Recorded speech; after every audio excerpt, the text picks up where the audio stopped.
So we are doing some 3-2-1 ribs at our house tonight, and I thought I would film the process of how to get ribs prepped and smoked and everything, the whole thing from beginning to end.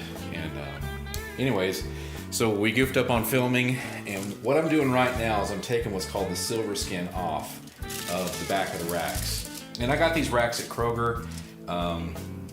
They were on manager special, so I got 3 racks. And they were like $7 for racks, so a pretty good deal. So I don't know if you can see that on camera, but you can see the difference. This one has already been peeled, and this one is not. So I'm gonna take this silver skin off this last rack of ribs, and you just kind of want to pick a spot that you think you might be able to get to. The hard part is the beginning. And I'm just using a knife to kind of pick at this. And honestly, it's a little bit gross for those of you who have weak stomachs. And are not into food prep. Definitely gonna wanna. There we go, I got it. So, so this is the silver skin, and it's real slick. I mean, I could probably pull that off with my hands. Actually, I know I can. But just to make things easy for y'all at home, get a napkin or a paper towel, and you're just gonna grab onto that silver skin and just gently pull, and it'll come right off. And I know that's gross, but you got to do it. Otherwise, a couple things will happen. You don't have a nice, smooth, see, that's a lot of just pork fat. You don't have a smooth bite into the rib. And additionally, the rub, and yes, I put rub on the bottom side of my ribs. The rub can't get to that meat, so you got to get that silver skin off. And then what's left is just fresh meat, and you can see some of the fat in the back of the rib. So we got them peeled, and what we're gonna do now is I'm gonna wash my hands, and we're gonna put some rub on them. Rub is seasoning, and go through that whole process. After that, we'll go out to the smoker and get things going, and I'll show you what 3-2-1 means and represents. So this is gonna be about a 6-hour cook altogether, maybe 7, and see what happens. All right, see you in a little bit. All right, guys, we're back. We got these ribs pretty well prepped. We got the silver skin off, and now it's time for some rub. So for 2 of the racks, I'm gonna use, my daughter says I have to hold my hand behind this. I'm not a YouTuber, so we're gonna use some of this Adams Texas style smoked pork, low and slow rub. So we're gonna put this rub on 2 of the racks. We'll do this last.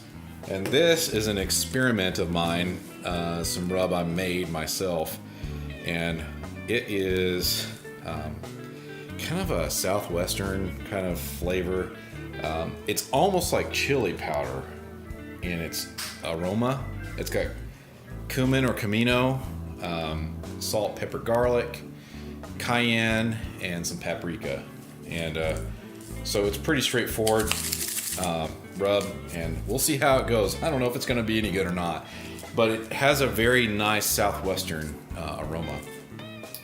The Texas style rub from Adams, and I'm not sponsored by them, it's just I'm using it, I got it at the store, has kind of a more of a peppery aroma, black pepper aroma. So, and that's probably because I can see very large coarse ground bits of black pepper in there.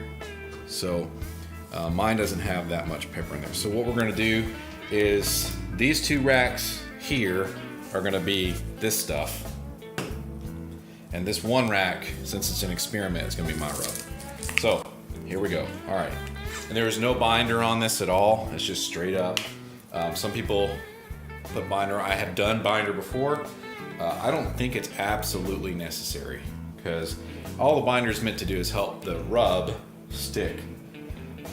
And it does actually impart some flavor. So if you did like a mustard binder, or what you call a schmear, you can get that mustard flavor into the meat a little bit, and it does, it adds to the flavor, but I wanted it straight up this time, so I'm not doing any of that. And there's lots of videos on how to do schmears or binders. So you can check those out whenever you want. So maybe I'll do them another time.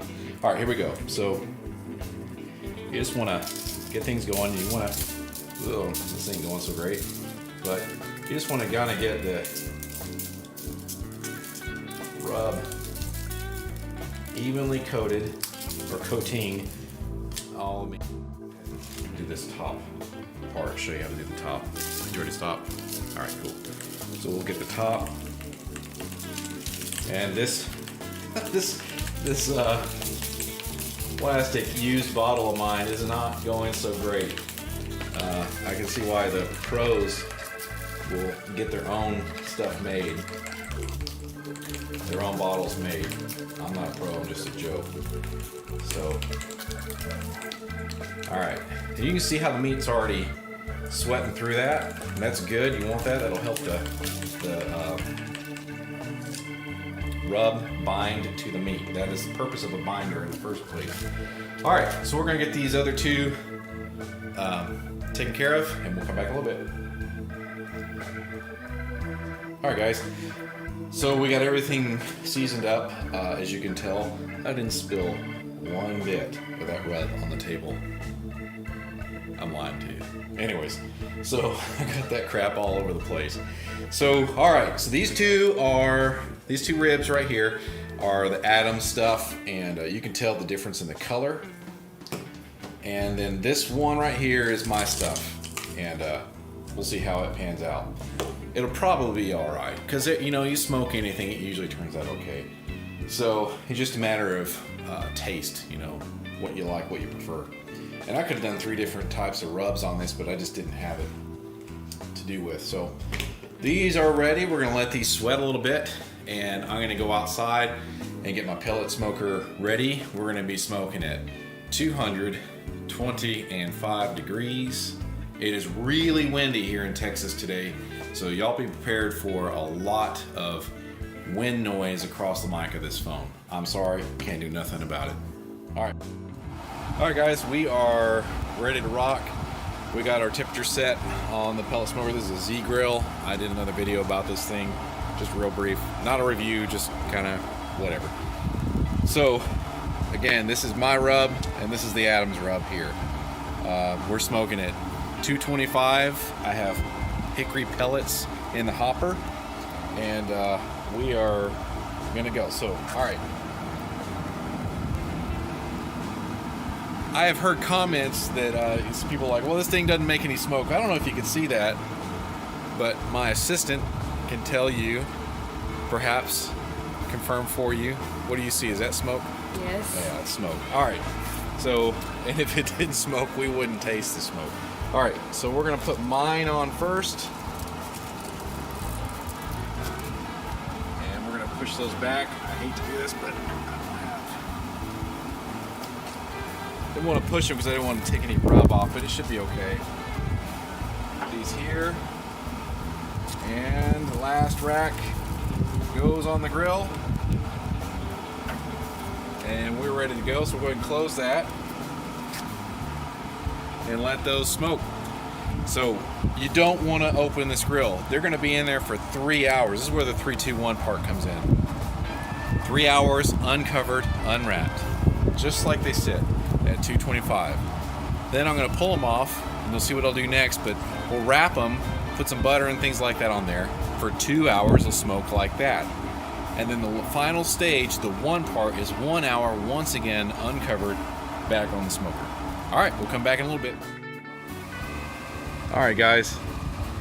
It has been 3 hours of cooking uncovered at 225. Now what we're going to do is we're going to pull these ribs, and we're going to go ahead and cover them up, but we're going to do a little bit of prep work to the ribs before we put them back on the grill. So let's take a peek at them, see what they look like before. So you can see they started looking real good. Let me see if I can move the tripod over here for you so you can kind of see what I'm seeing. There you go. Good shot of what they look like. And so what I'm going to do is I'm going to pause the camera and meet you over at the prep table real quick, and we'll get things going here. All right, so what I've done is gone ahead and pulled the first rack of ribs off of the grill. And I'm gonna just demonstrate what I do for each of the racks one time on film, so you kind of see what I'm doing. And so at this stage, what we're doing is we're gonna prep these, wrap them, put them back on the grill for 2 more hours, and the last step will be uncovering them and letting them smoke for another hour after that, uncovered. So, all right, so pretty straightforward step here. All right, so there's no particular order that you have to do this.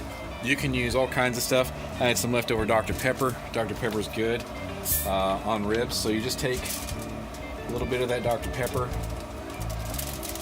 and it's just for the moisture, just a little bit. Does not take a lot. We're talking maybe, if you were to measure that out, I don't know, 2 or 3 capfuls. That's not a lot. And then what you can do is this rib, this rack of ribs is going to be this particular rub. So we'll go ahead and put a little bit more rub on it, just for a little extra seasoning. Then we're going to take actually some squeezable butter. Yep, squeezable butter. Trust me, it is very much worth it. You're gonna think, oh my gosh, this is a heart attack. Well, you know, I'm sorry, but barbecue is not known as health food. Then we're gonna take some brown sugar, and this is just light brown sugar. And basically, I apologize about the wind. It's super windy here today. I don't know, maybe about a handful, maybe 2 handfuls, we'll see. And just liberally sprinkle that over the top. And it looks like it's gonna take 2 handfuls-ish. And what this is gonna do, brown sugar anyways, it's gonna make the ribs the super sticky ribs. And what we're gonna do is go ahead and wrap these up. And what I've done is I've laid 2 sheets of aluminum foil crisscrossed, so long ways and then this way. All right, so what we want to do is gently wrap these up. We got a lot of liquid in there right now,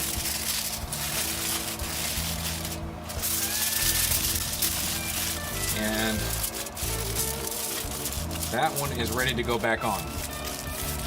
So, all right, so I'm going to repeat the step 2 more times for the other racks of ribs. Put them back on, same temperature, nothing has changed.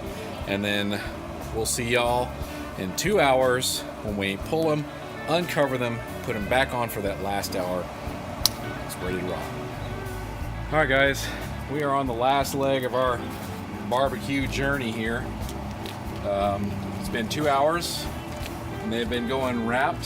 So what we're gonna do now is unwrap them. I'm gonna try and do it carefully. This is it's going to be pretty messy. There should be a lot of juice. Yeah, there is. I'm going to pull these apart, unwrap them, and then we're going to put them back on to the grill. Ooh, boy. That looks good. And it smells amazing. All right.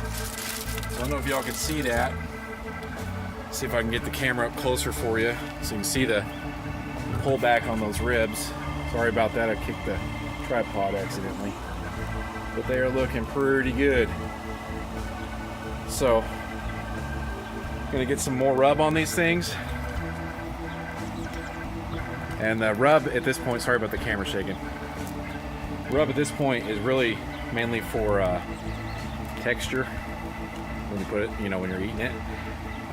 So we're gonna put the rub on, put them back on the grill for 1 hour, and then pull them, let them rest, and we'll eat.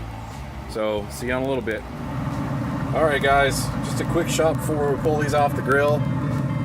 There's my experimental rub and the Adams. So color-wise, I think the Adams looks better. Anyways, they all smell good. So we're gonna pull them here and get them tinted. Let them rest for about 10 to 15 minutes, maybe as much as 20, and then we're gonna eat these things. All right, guys, here we are, moment of truth. So, man, just taking that tent off, smell is amazing. So, This is what they look like. I can't tell the difference. I think this is mine because it's darker than the other two. So this will be the Adams rub, and this will be my experimental rub right here. Anyhow, yeah, so y'all can see how bendy those ribs are. Lots of pullback, very tender. I gotta taste just a little bit.